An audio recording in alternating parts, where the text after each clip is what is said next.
Loisirs, ça roule à nouveau à la Halle de la Glisse. Cet après-midi, le skatepark de Lille a rouvert ses portes au public après 2 mois de travaux. Seule une partie était accessible et les fans de roller vont devoir attendre encore un peu pour découvrir un tout nouveau parcours.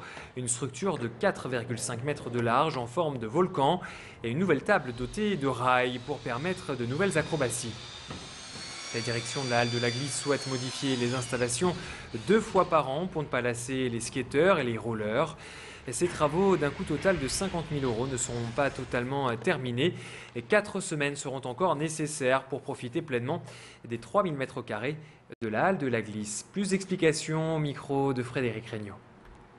On a ravancé un petit peu le module vers le fond pour nous permettre de gagner de l'espace sur toute la partie du milieu. Donc là, on a terminé les travaux dans quelques jours. Donc c'est une partie qu'on pourra rouvrir sans la partie du milieu qui sera livrée mi-septembre. Normalement, on aura la date un petit peu plus tard.